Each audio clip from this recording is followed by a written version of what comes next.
अस्सलाम वालेकुम नाज़रीन, आज एक अहम मौजू के साथ आपके सामने हाज़िर हुए हैं।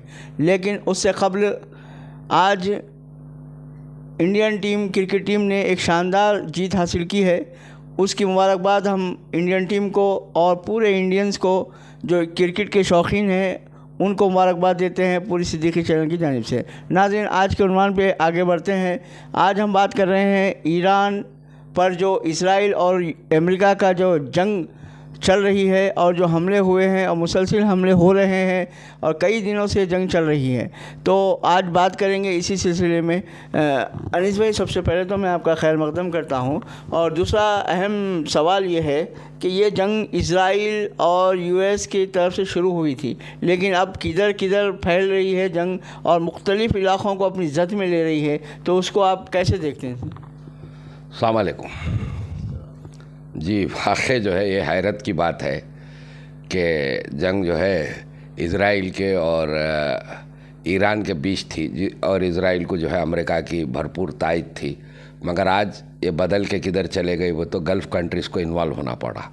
उसकी अहम वजह ये है, हालांकि किसको भी किससे लेना देना नहीं है, कोई दुश्मनी नहीं है, कोई गल्फ़ कंट्री को ईरान से दुश्मनी नहीं है, ना ईरान को जो है कोई गल्फ़ कंट्री से दुश्मनी है। होंगे छोटे मोटे, कभी कभी जो है छोटे मोटे बातें, वो हर बॉर्डर्स पे हर जगह कुछ तो भी छोटे मोटे डिस्प्यूट्स रहते, वो कई कंट्रीज़ को है। उसके अलावा ऐसे ख़ास जो है डिस्प्यूट्स नहीं है, मगर आज लामहला सारे गल्फ़ को इन्वॉल्व होना पड़ रहा है। उसकी अहम वजह ये है, अमेरिका जो है एक ज़माने में इन लोगों के पास में मिलिट्री बेसेस बना लिया, सऊदी में, ख़तर में, यूएई में, कुवैत में, सारे जगह पे बना लिए। अब बना ले के क्या कर रहे हैं कि अब ईरान के ऊपर या इस मिलिट्री बेस से जो है हमले हो रहे हैं, तो बदले में ईरान को क्या करना पड़ रहा, इन पे हमला करना पड़ रहा। तो अब इसमें इजराइल किधर चले गया कि, तो इजराइल के साथ भी चल रही, मगर ईरान को लामहला इतने लोगों से लड़ना पड़ रहा और इतने लोग ईरान को टारगेट कर रहे हैं।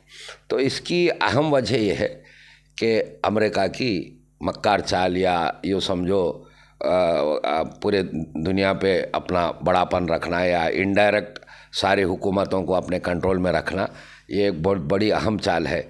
अब अमेरिका तो कोई क़ानून पे चलने वाला नहीं होता, मनमानी वो जो समझे वही बना के चल रहा। तो लामहला क्या हो गया कि सबको आपस में लड़ लेना पड़ रहा।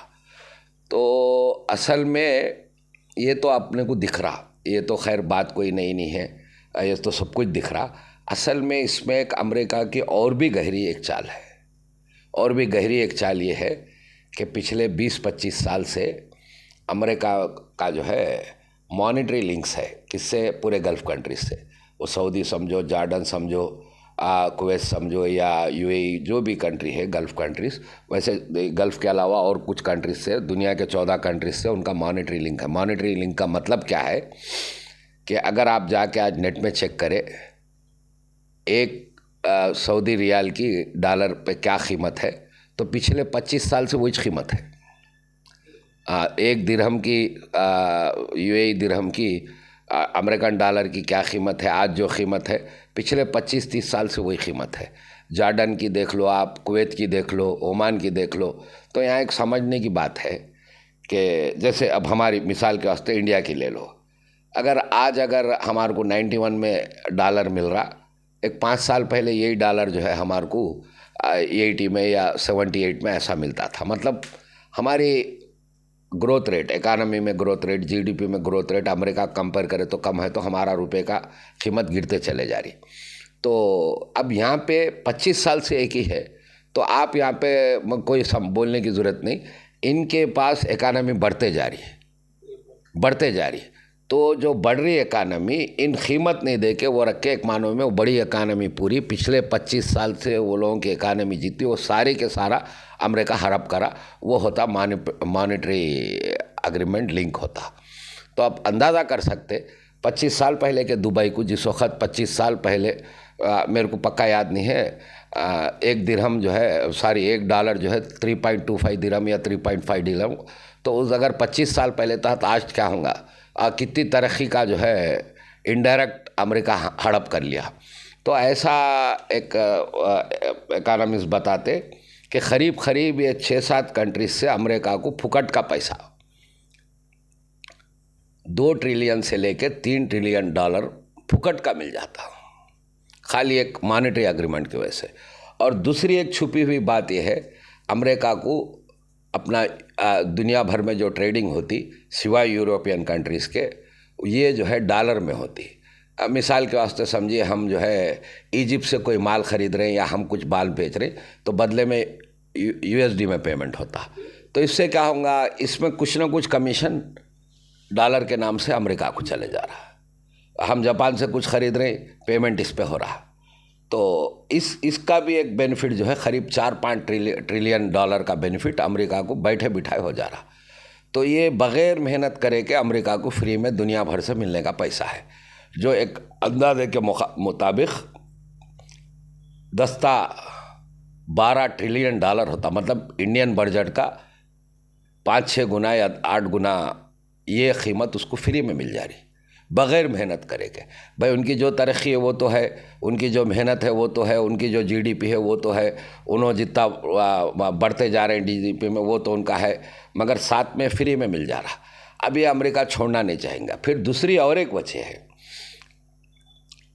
कोई भी ज़र्री भी ताकत बन रहा, हालांकि अमेरिका से मुकाबला करना ये फिलोखत इतना आसान काम नहीं है, पर्टिकुलरली ये ऐसे कंट्रीज़ को।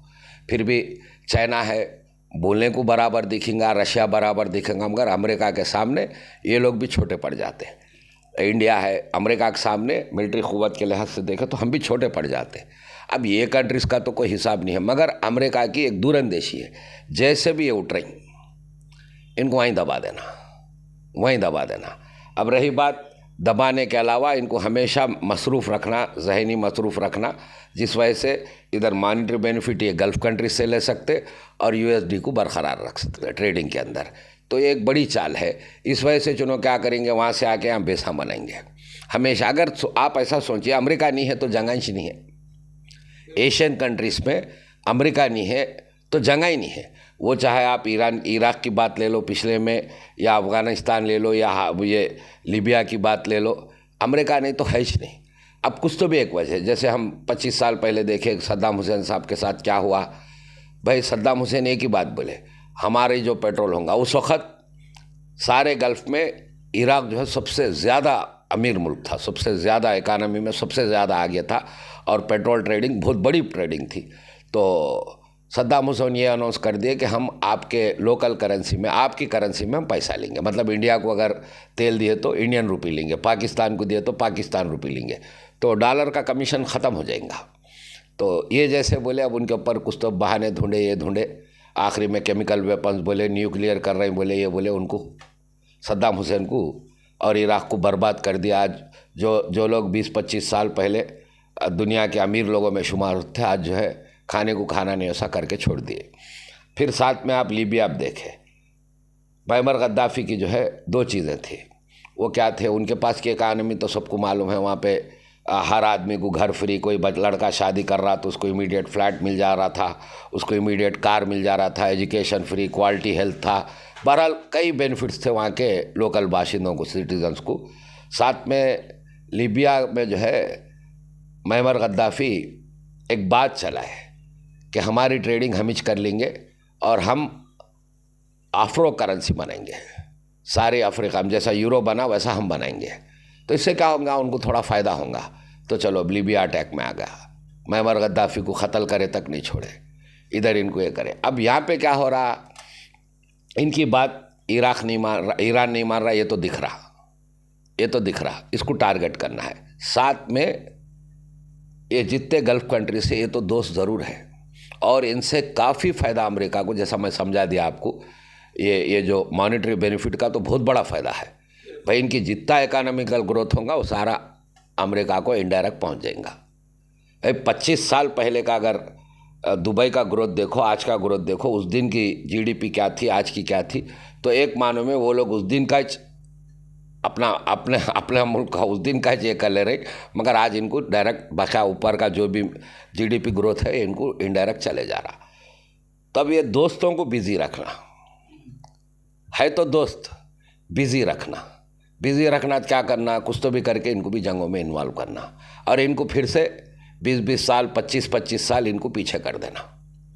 पीछे कर दिए तो कहूँगा फिर ये अमेरिका के ऊपर डिपेंड होंगे। अमेरिका के ऊपर टेक्नोलॉजी के नाम से, बिजनेस के नाम से, एक्सपोर्ट के नाम से, ट्रेडिंग के नाम से फिर से इनके ऊपर डिपेंड होंगे। वरना ये कंट्रीज़ जो है इकोनॉमिकली इतने स्ट्रांग आगे चल के बड़ी क़ुव्वत नहीं बनना, ये बहुत दूर की पॉलिसी अमेरिका की है। नाम तो दोस्त है। यहाँ तक कि और एक आपको अहम बात बता दूँ मैं, किसी वक्त जो है पाकिस्तान का और सऊदी का मिलिट्री एग्रीमेंट था, मतलब एक मुल्क का दूसरे मुल्क को हेल्प कर लेंगे एग्रीमेंट था। तो खैर इनके ताल्लुकात भी अच्छे थे। आज पाकिस्तान को भी उतरो ये मजबूर कर दे रहा अमेरिका, जबकि पाकिस्तान के ईरान से अच्छे ताल्लुकात है, क्योंकि तुम्हारे को इनका एग्रीमेंट है, इनके ऊपर अटैक हो रहा तुम भी उतरो। तो आप यह समझ सकते असल गहरी चाल क्या है, कितनी गहरी चाल है। और लड़ा दो, अपनी इकानमी को मेंटेन करते जाओ, वर्ल्ड का बड़ापन करो, सबके इकानमी में हमारा हिस्सा रखो।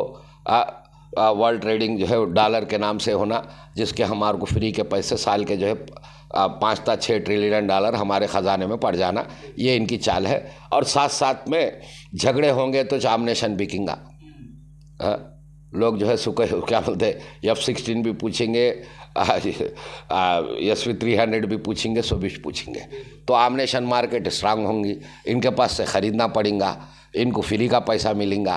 तो एक अंदर की बड़ी गहरी चाल है और हमेशा इनको इजराइल के नाम से बिजी रखना है। वरना इजराइल क्या है, एक दिन के वास्ते का मुल्क है। ये सब खैर पेपरों में हम बहुत पढ़ते हैं, आयरन डोम है, उनके पास मोसाद है, वो है, ये बातें तो सही है, वाकई मोसाद तगड़ी चीज़ है। मगर अगर ईरान जैसा मुल्क, सऊदी जैसा मुल्क, अगर टर्की जैसा मुल्क हमला करना समझ गया तो उसके सामने इजराइल कुछ भी नहीं टिक सकता, इन लोगों के सामने नहीं टिक सकता।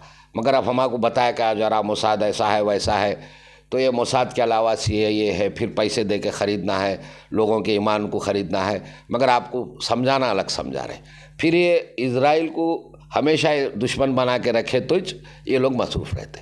ये गहरी पॉलिसी है। तो जब तक अब ये रहेगा, ये कभी ना कभी कुछ ना कुछ होते रहेगा। सब दूसरी तरफ आप यहाँ पे ये जंग चल रही है, इसमें कई मुल्क शामिल हो रहे हैं, लेकिन चंद मुल्क ऐसे हैं जो बिल्कुल खामोशी इख्तियार किए हुए हैं, जैसे कि रशिया है, चाइना है। तो इनकी खामोशी को आप किस तरह देखते हैं सर?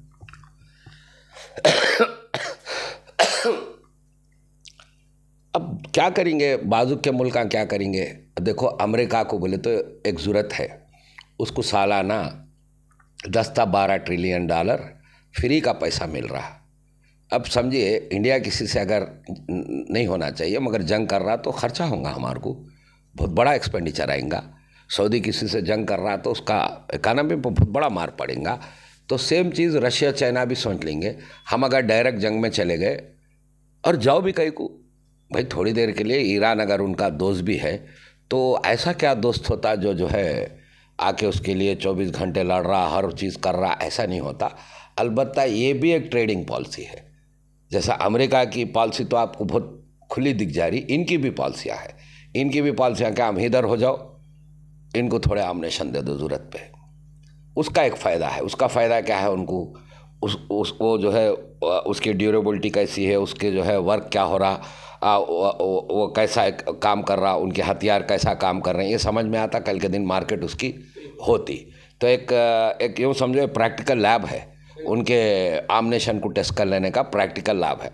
अब ईरान पूछा हमारे को जो है 1000 मिसाइल होना, हमारे को हेल्प करो, तो एक 100 दे देंगे। इनको क्या होगा, वो कितना काम कर रही क्या कर रही देख लेंगे। इससे हटके वो मीडिया में जो है बहुत स्पेकुलेशंस रहते, वो वर्ल्ड वार होती, ये होती, ऐसा कुछ भी नहीं होता, ऐसा कुछ भी नहीं होता। क्योंकि किसी को जो है अपने इकानमी को डाउन कर लेना किसी को शौक़ नहीं पड़ा।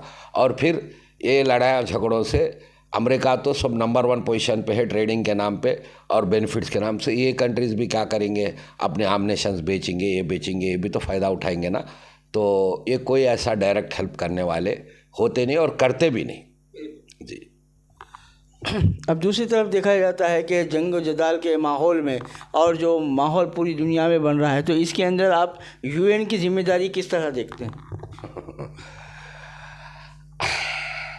अब ये तो सबको ही दिख रहा, UN बनाई दुनिया भर की जो है डिस्प्यूट्स को ख़त्म करने, आपसी एक मुल्क के दूसरे मुल्क के झगड़े को ख़त्म करने। आज जंग आपको दिख रही, अगर ये समझो कि फ़लस्तीन के साथ में जो नाइंसाफ़ी हो रही है, ये तो आज की नहीं होती ना, पिछले 50 साल से हो रही है। और आने को जो है 6-7 साल से तो एक मानो में जुल्म हो रहा, नाम नहीं लिख रहे मगर वहाँ जीनोसाइड चल रहा। और परसों में लास्ट ईयर की बात ले लो आप, गाज़ा के अंदर के 95% बिल्डिंग पूरा प्लेग्राउंड बना दिया गाज़ा को। यहाँ तक के इनकी वार्निंग भी आ गई थी, किसकी, डोनाल्ड ट्रंप साहब की, गाज़ा को खाली कर देना, खाली करके वो जगह इजराइल को दे देना। तो पूरा मैदान बना दिया, छठियल मैदान। तो यूएन क्या कर रहा था फिर, जब क्या कर रहा था? तो पहले अमेरिका कौन होता है दूसरे कंट्रीज़ में इन्वॉल्व होके वहाँ पे अपने मिलिट्री बेस बना लेके वहाँ से इस दिल में उसके ऊपर जंगा करना, अमेरिका होता कौन? तो ये जो है यूएन हमेशा खामोशी, यूएन का ज़रूर रोल है, मगर जब अमेरिका की बात आ गई, जब गल्फ़ कंट्रीज़ की बात आ गई, इजराइल की बात आ गई, तो हमेशा खामोश है, अभी भी खामोशी रहेगा। तो ये तो दिख रहे हैं। अब फ़लस्तीन की इतनी बड़ी नाइंसाफ़ी पे नहीं बात करने वाला, क्या बात करेंगे आप? और करना तो चाहिए था, मगर अब ये पॉलिसियाँ पूरे मक्कार पॉलिसियाँ हैं। जी। अब आप ये देखते हैं कि अब यूएन भी इसमें खामोशी है और दूसरे जो ममालिक है वो भी खामोश है। तो आखिर ये जंग का रिज़ल्ट क्या होगा और किस तरह ये जंग पर काबू पा सकेंगे? क्योंकि एक मुल्क की तबाही हो रही है, एक पूरी कौम की तबाही हो रही है। देखिए, अमेरिका का एक टारगेट होता, इराक़ जो है बिल्कुल नहीं सुन रहा था तो उसको बिल्कुल बर्बाद कर देना था। उसके बाद लीबिया जो है बिल्कुल नहीं सुन रहा था, बिल्कुल बर्बाद कर देना था। ईरान बिल्कुल नहीं सुन रहा तो बर्बाद करना, बर्बाद करने के बाद ऑटोमेटिक रुक जाएगा। अब रही बात, ये तो दोस्त हैं गल्फ़ के, मगर गल्फ़ के जितने भी नेशंस है, चाहे सऊदी है, यूएई है, मगर ये लोग इकॉनॉमिकली बहुत आगे चले जा रहे, इनको भी एक 20 साल पीछे ढकलना है। उसके बाद ऑटोमेटिक अमेरिका जो रोक देगा, इतना ही होगा, मगर ये कोई वर्ल्ड वार नहीं होंगी। अमेरिका का एक टारगेट है, वो टारगेट कंप्लीट करके वो खुद रुकेगा, या अमेरिका को जवाब दे सकते, बहुत अच्छी बात है।